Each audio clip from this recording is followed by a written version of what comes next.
Hello दोस्तों, नमस्कार। स्वागत है आज आपका प्रयागराज पीसीएस में। आज हम पॉलिटी के एमसीक्यू सॉल्व करने वाले हैं जो कि ऑब्जेक्टिव रिजोल्यूशन पे बेस्ड हैं, यानी कि इंडिया के प्रीएम्बल के ऊपर। तो पहला क्वेश्चन आपके सामने कुछ इस प्रकार है कि preamble of the constitution of India is based on objective resolution moved by which of the following. मतलब ऑब्जेक्टिव रिजोल्यूशन को किसने मूव किया था? तो पंडित जवाहरलाल नेहरू ने इसे मूव किया था। ठीक है, तो पहला आंसर हो जाएगा पंडित जवाहरलाल नेहरू। कब मूव किया था? तो 13 दिसंबर 1946 को संविधान सभा के अंदर उद्देश्य संकल्प नाम से इसे पेश किया गया था और बाद में ये प्रस्तावना का आधार बना था। तो आइए नेक्स्ट क्वेश्चन पे चलते हैं। भारतीय संविधान की प्रस्तावना में किस प्रकार के न्याय का उल्लेख नहीं है? तो आर्थिक, सामाजिक और राजनीतिक न्याय की बात करता है और धार्मिक न्याय की बात का उल्लेख नहीं है। ठीक है, तो ये क्वेश्चन आपको पता होगा। ठीक है, चलिए आगे चलते हैं नेक्स्ट क्वेश्चन के ऊपर। Which of the following words are added to the preamble by the 42nd constitutional amendment act 1976? 42वें संविधान संशोधन के तहत कौन से 3 शब्द ऐड किए गए थे? ठीक है, तो सोशलिस्ट, सेकुलर और इंटीग्रिटी। तो ऑप्शन आपका पहला करेक्ट हो जाएगा। ठीक है, तो ये 42वें संविधान संशोधन के तहत समाजवादी, पंथनिरपेक्ष और अखंडता, ये 3 शब्द ऐड किए गए थे। आइए अगले सवाल पे चलते हैं। भारतीय संविधान की प्रस्तावना में सेकुलर शब्द का क्या अर्थ है? सेकुलर शब्द का अर्थ है कि स्टेट जो है उसका कोई रिलीजन नहीं है। ठीक है, तो बिल्कुल हो जाएगा, स्टेट हैज़ नो रिलीजन। राज्य का अपना कोई धर्म नहीं होता और वो सभी धर्मों के प्रति तटस्थ रहेगा। आइए नेक्स्ट सवाल पे चलते हैं।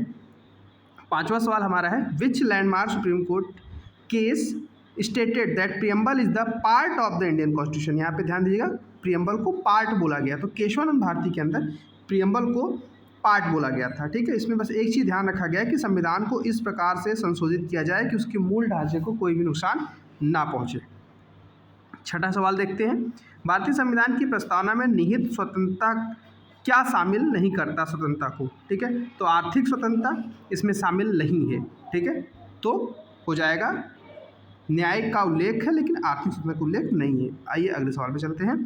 Preamble is referred as the political horoscope by which of the famous leader?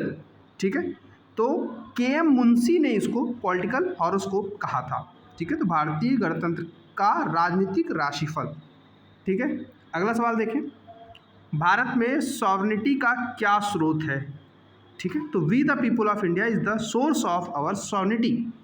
ठीक है, प्रस्तावना हम भारत के लोग से शुरू होती है जो स्पष्ट रूप से दिखाता है कि संप्रभुता भारत के लोगों में निहित है।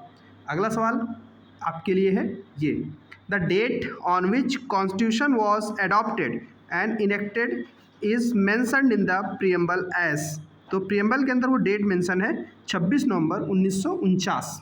ठीक है, तो आपका हो जाएगा बी पार्ट, जिस दिन संविधान को अपनाया गया, अधिनियमित किया गया था। आज की इस वीडियो का अंतिम सवाल है, इसे आप कमेंट सेक्शन में आंसर जरूर दीजिएगा। Which word is used in the preamble to describe the nature of India as a state where head of the state is not a hereditary monarch? मतलब वो राज्य जहाँ पे हेड ऑफ स्टेट का चुनाव होता है उसको क्या रिप्रेजेंट करते हैं? उसे रिपब्लिक कहा जाता है।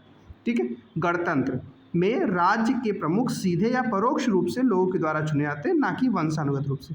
दोस्तों आज की इस वीडियो में हमने 10 MCQs देखे हैं जो प्रीएम्बल टॉपिक से थे। हमने आपको लाइव सॉल्व करके दिखाया है।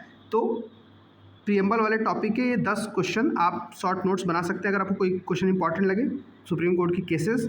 ठीक है, तो बाकी ये इनिशिएटिव आपको कैसा लगा फीडबैक में आप कमेंट सेक्शन में बताइए। बाकी ऐसी वीडियोस आपको चाहिए अदर सब्जेक्ट पे तो कमेंट में वो भी जरूर बताएं। सो दोस्तों इस वीडियो में इतना ही। चैनल को सब्सक्राइब कीजिए, वीडियो देखते रहिए। Thank you very much.